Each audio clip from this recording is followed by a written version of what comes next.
Bonjour à vous tous, chers amis, chers choisis de Jésus.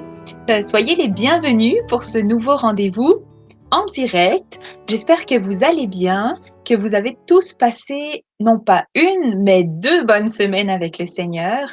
La semaine dernière, j'ai manqué mon tour. Excusez-moi, j'ai pas pu être avec vous, mais je me console en me disant que ça nous a laissé un peu plus de temps pour prendre conscience de l'importance de bien accueillir et de bien vivre les événements qui nous arrivent, qu'ils soient heureux ou moins heureux, afin de grandir et de s'épanouir comme une fleur qui a besoin de soleil, mais aussi de pluie et de vent pour devenir belle, pour devenir forte, pour devenir solide. C'est ce dont on s'est parlé il y a 2 semaines et je suis intéressée cette semaine à savoir un peu comment vous, vous avez vécu les derniers jours.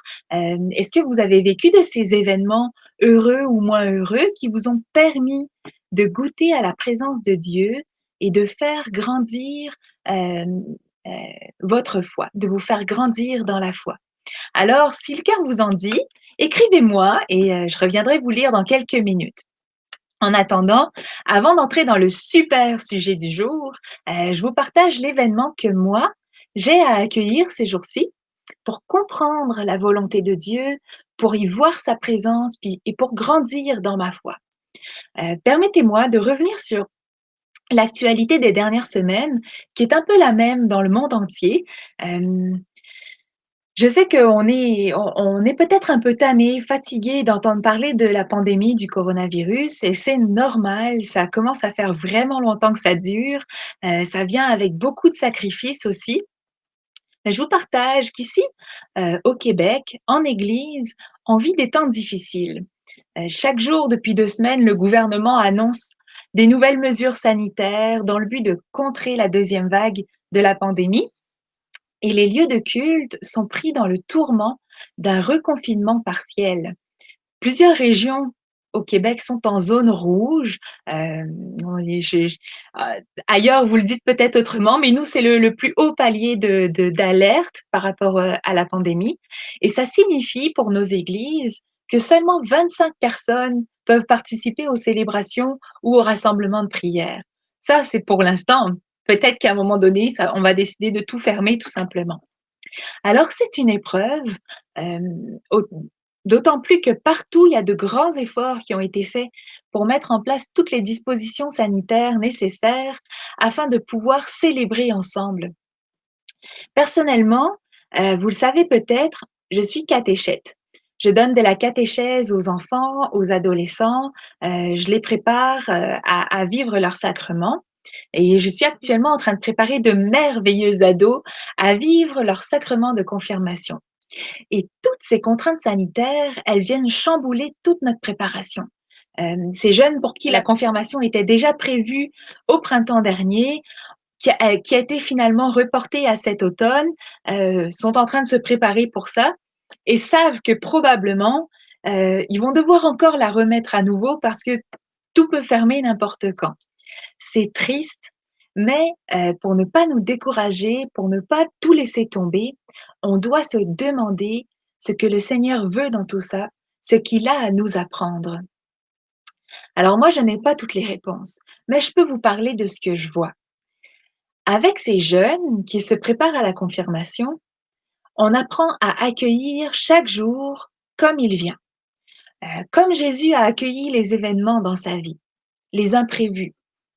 On essaie de donner notre oui, à nous laisser transformer et ça fait de nous des personnes plus fortes, des personnes plus solides dans notre foi et tout ce temps qui passe, toute cette patience que ça nous demande, ça nous rend meilleurs, ça nous rend plus attentifs les uns aux autres, encore plus désireux de vivre le sacrement qu'on attend depuis si longtemps. Et de voir ça se déployer chez ces jeunes, moi, ça m'enseigne beaucoup. Notre pratique religieuse, elle subit en ce moment de grands vents violents. Les restrictions liées à la pandémie sont comme des tempêtes dans notre vie. Alors, il y a 2 choix qui s'offrent à nous. Soit on se laisse terrasser par ces restrictions, soit on s'en sert pour devenir plus fort, pour devenir plus solide. On a deux choix, mais il n'y en a qu'un seul qui conduit à nous épanouir. Il s'agit de se relever, de relever la tête, de ne pas se laisser aller par le vent, mais d'avancer à contre-courant, même si le vent nous déséquilibre. C'est pas la première fois dans l'histoire de notre Église qu'on rencontre la souffrance sur le chemin. Et pourtant, l'Église, elle est encore là. Parce qu'au fil du temps, on a su s'adapter à la situation et fleurir malgré les intempéries, malgré les persécutions. Tout ce que nous avons à faire, nous, aujourd'hui, c'est la même chose. C'est nous adapter à la situation pour fleurir, pour grandir, même quand c'est difficile. On prend la situation actuelle à bras-le-corps et on ne la laisse pas nous détruire.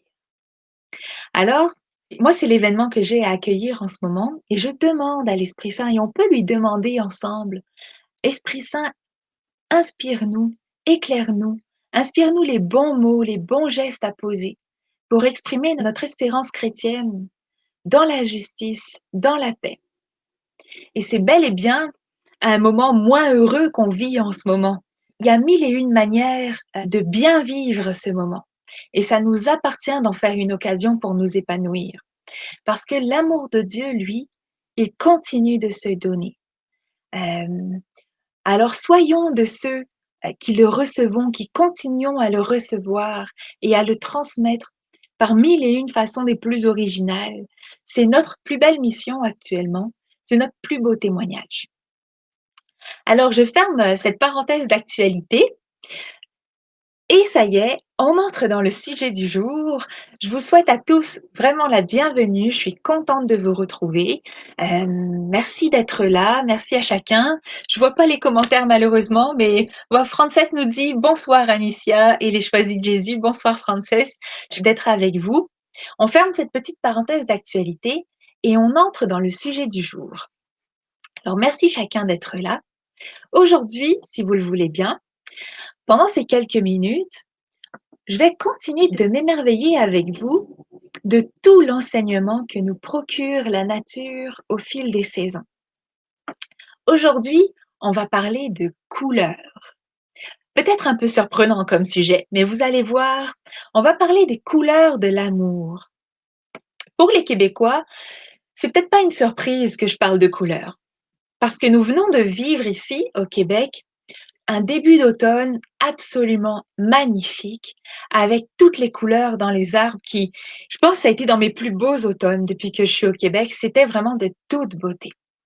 Alors même si après la semaine de pluie qu'on a eue cette semaine, il y a un peu moins de couleurs, je crois que le souvenir de ces couleurs va nous rester longtemps. Et ces couleurs ont beaucoup à nous apprendre sur nous-mêmes. Alors j'espère que tous les Québécois, tous les Canadiens qui nous suivent ont pu profiter vraiment des magnifiques week-ends qu'on a eus, qui viennent de passer, pour admirer la beauté des arbres colorés. Je ne sais pas si l'Europe sont déjà rendus à la même étape dans la saison, je vous le souhaite, mais je sais aussi que les beaux jours arrivent dans l'hémisphère sud, l'été arrive, alors je crois que partout, on a l'occasion de trouver dans la nature colorée des raisons de s'émerveiller.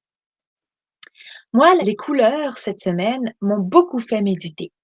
C'est le thème que j'avais choisi et j'ai eu plein d'occasions de trouver des façons de m'en émerveiller. En plus, mon fiancé est un artiste, il joue beaucoup avec les couleurs et sa manière de les interpréter, de les manier, pour moi, c'est un véritable enseignement. Alors, je vous partage aujourd'hui comment l'utilisation des couleurs m'inspire dans ma vie et dans ma relation à Dieu. On est parti pour un atelier d'art plastique spirituel. Vous êtes prêts? Alors on y va. Vous allez voir, l'analogie des couleurs est très intéressante pour notre vie spirituelle et c'est une façon imagée aussi de comprendre certaines réalités de la spiritualité des choisis de Jésus. Je vais vous expliquer tout ça. Alors on commence. On a 4 couleurs primaires. On a le jaune, on a le bleu, on a le magenta qui ensemble forment du noir. Toutes ces couleurs sont belles. Elles sont belles, elles sont toutes belles. Mais toutes seules, c'est un peu limité. Imaginez que notre monde se déroule seulement en bleu, ou seulement en magenta, ou seulement en jaune, ou en noir, sans nuance. On n'aurait pas la chance de voir toutes les couleurs qu'on voit actuellement, toutes les si belles couleurs dans les arbres. Et on n'aurait pas la chance de vivre dans un monde avec des couleurs aussi nuancées. Pour voir ces nuances de couleurs, il faut accepter de les mélanger dans les justes proportions. C'est ainsi que, en mélangeant par exemple du bleu et du jaune, on a du vert. Ou en mélangeant du magenta et du jaune, ben, on a du rouge. Alors, à partir de 4 couleurs toutes simples, on parvient à créer une palette de couleurs infinie. À la base, la palette est limitée. On a juste 4 couleurs, mais on peut s'en créer des milliers de nuances avec ces couleurs. Mais pour devenir d'autres couleurs, les couleurs primaires doivent accepter de se dissiper, accepter de se laisser transformer, accepter de communier les unes aux autres. Alors cette analogie des couleurs, elle m'a conduit à me demander comment Dieu procède avec les couleurs de ma vie pour en faire une œuvre d'art. Parce que c'est ce qu'il fait avec chacun de nous. Il fait de nous des œuvres d'art vivantes, des beautés toutes uniques, toutes à son image, toutes belles. Alors on a tous nos couleurs préférées et d'autres qu'on met de côté. J'aime beaucoup le bleu, j'aime beaucoup le rouge. Je vais moins être portée à porter du jaune, par exemple. Certains préfèrent les tons pastels, d'autres préfèrent les tons plus vifs. Mais vous savez, les tons plus pastels font ressortir les tons plus vifs. Et que pour composer une belle toile, il faut un savant mélange de ces tons et des bonnes teintes pour garantir les bons résultats, les beaux résultats. Un artiste, il ne doit pas avoir peur des couleurs qui, à première vue, peuvent sembler plus fades, parce qu'elles permettent de faire ressortir les traits du sujet qui est important. Tout ça, c'est mon fiancé qui me l'apprend. De la même manière, dans notre vie spirituelle, il semble parfois qu'on vit des moments plus fades, plus platoniques, sans grandes révélations, sans grandes expériences. On a parfois l'impression de vivre en noir et blanc, mais ces moments sont importants. En voyant mon fiancé travailler ses peintures, j'ai appris que pour savoir si une toile était bien équilibrée en couleurs, il fallait d'abord qu'elle le soit en grisaille, en nuances de gris, en noir et blanc. Par la suite, on ajoute à la fois le calme des couleurs pastel, nos moments calmes dans notre vie spirituelle, et aussi le vif des couleurs franches, nos moments plus exaltants, nos grands temps de grâce avec Dieu. Il faut que pour que la toile d'un artiste soit belle et soit équilibrée, il faut que tout aussi dans notre vie soit équilibré, soit nuancé. On a besoin de ces moments plus calmes, on a besoin de ces moments plus intenses, on a besoin de grisaille, on a besoin de pastel, on a besoin de couleurs vives. Si on voit de belles œuvres d'art dans les musées, faut se dire que c'est autant de notre vie est autant une œuvre d'art, aussi belle. Pour peindre la toile de l'œuvre d'art, pour peindre la toile de notre vie, Dieu dépose sur sa palette des couleurs essentielles. Les couleurs primaires, des couleurs primaires, quelques-unes de son amour, de sa grâce, des épreuves de croissance, de notre liberté, par exemple. Puis avec ces quelques couleurs, il fait de savants mélanges jusqu'à développer une palette de grâce infinie. Tout ce qu'il attend de nous, c'est que nous soyons son pinceau, son instrument docile avec lequel il fait des merveilles. Un pinceau sans l'artiste, c'est impuissant, ça ne fait rien. J'ai pas de pinceau, j'ai un stylo. Le stylo seul sur le bureau, il peut rien faire. Comme un pinceau seul devant une toile ne peut rien faire. Mais quand le pinceau se laisse utiliser, il devient l'outil de grandes merveilles. Une couleur seule, c'est imparfait. Un pinceau seul, c'est impuissant. Mais lorsqu'une couleur accepte d'en rejoindre une autre pour former de la nouveauté, ou lorsqu'un pinceau accepte de ne rien pouvoir tout seul et de se laisser utiliser, des miracles se produisent, au moins aussi flamboyants que les paysages qu'on a pu voir, qu'on a pu observer dans les dernières semaines ici au Québec. Cette image de la toile de couleur, elle nous parle de notre transformation intérieure et de l'agir de Dieu dans notre vie. Et c'est un peu la métaphore d'un message de Jésus sur lequel je suis tombée cette semaine. Je vais vous le lire et on va le relire ensemble après en y mettant les mots de l'art, en le rendant, en faisant une œuvre d'art. Alors, je vous lis le message numéro 39 du volume 3, et pour le bonheur des miens, mais choisis Jésus.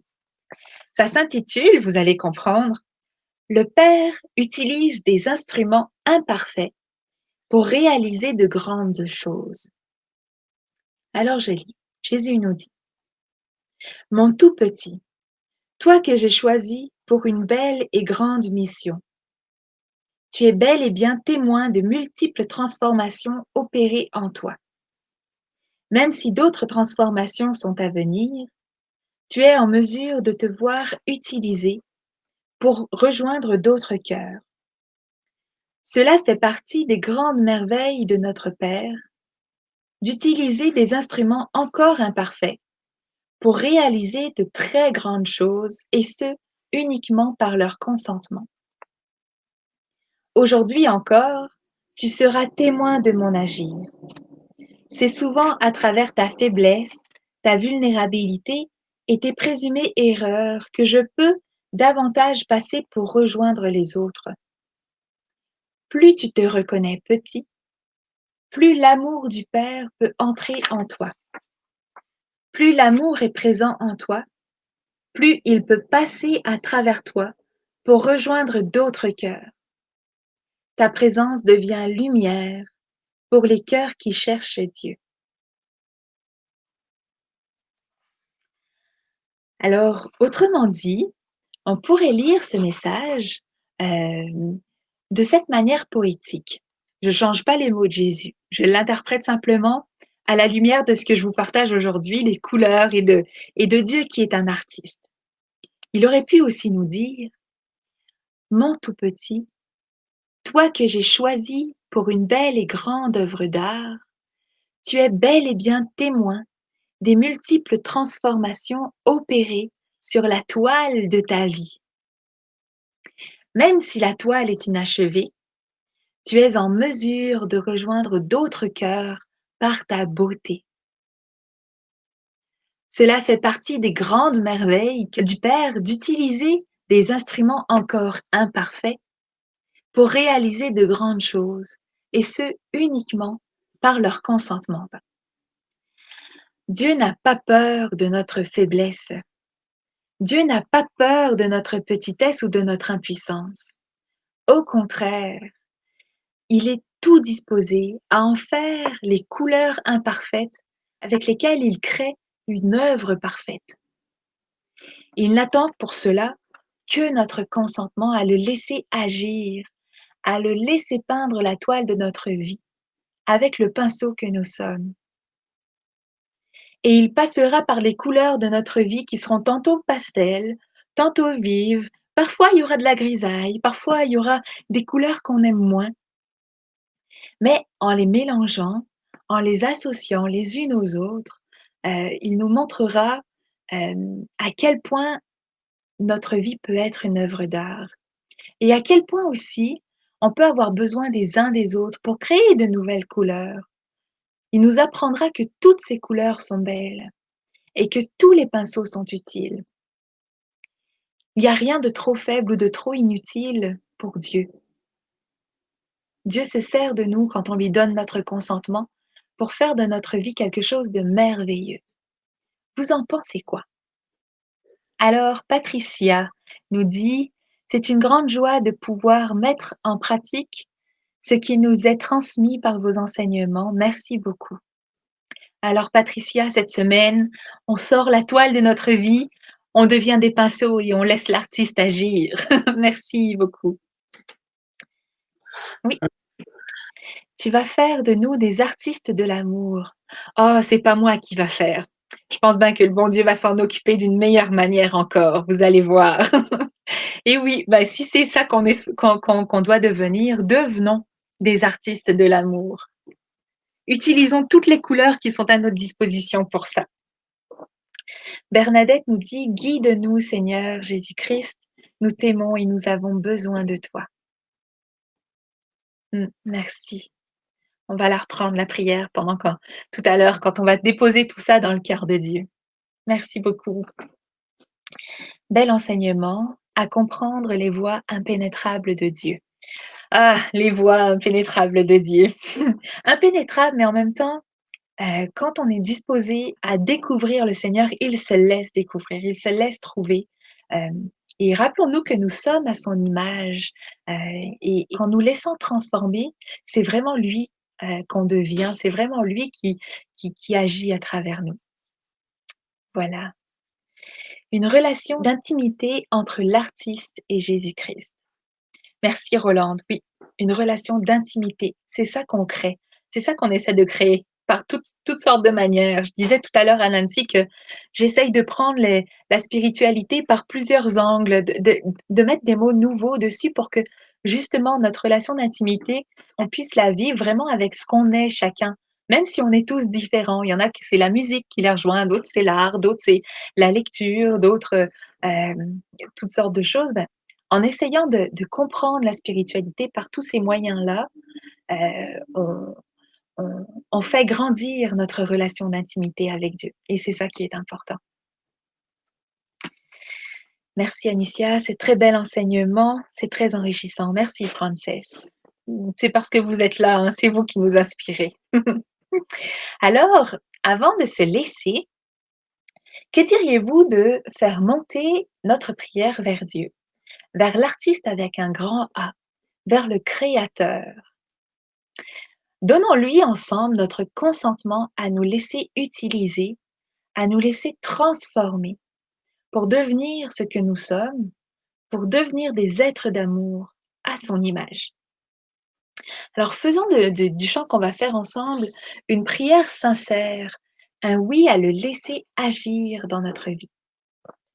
Le chant s'appelle « Viens me transformer ». Voilà, je m'installe.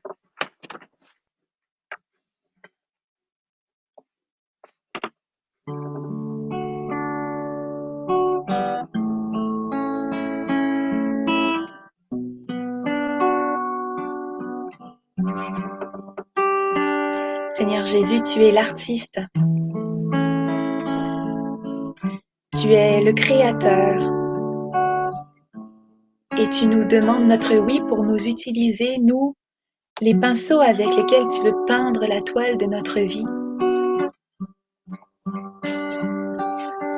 Seigneur Jésus, aujourd'hui, reçois notre oui à te laisser nous transformer, à te laisser agir à travers nous, agir en nous.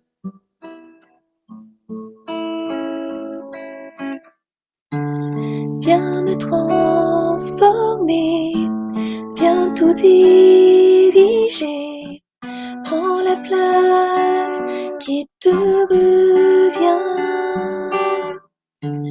Viens me transformer, viens tout diriger, prends la place qui te revient.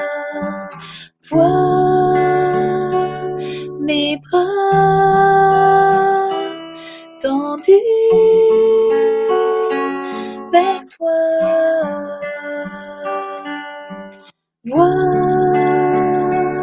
mes bras tendus vers toi. Viens me transformer, viens tout diriger, prends la place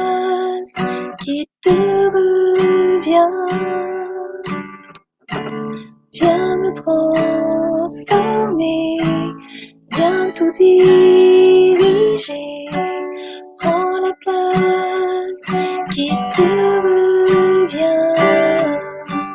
Vois mes bras tendus vers toi. Vois mes bras tendus vers toi. Viens me transformer, viens tout diriger, prends la place qui te revient. Viens me transformer, viens tout diriger, prends la place qui te revient. Vois mes bras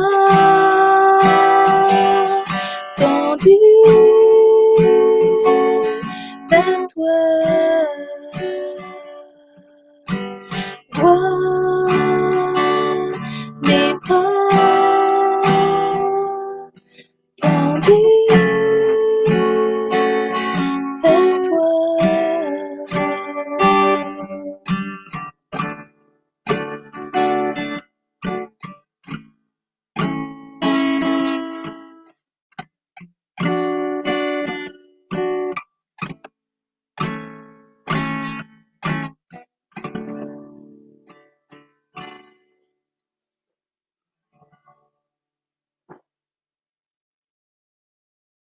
Oui, merci Seigneur pour les œuvres d'art que tu fais de nous, pour ton agir à travers nous, pour toutes les transformations du cœur. Prends nos oui. Reçois notre consentement à te laisser être l'artiste dans nos vies. Amen.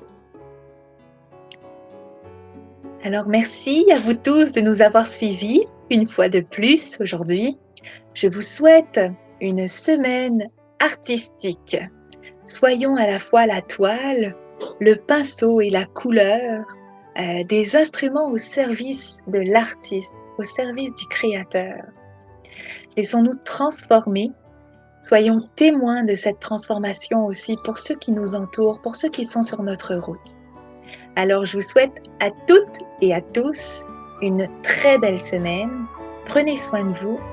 N'oubliez pas que vous êtes aimés par l'artiste qui est l'amour. Je vous souhaite une bonne semaine et je vous dis à bientôt.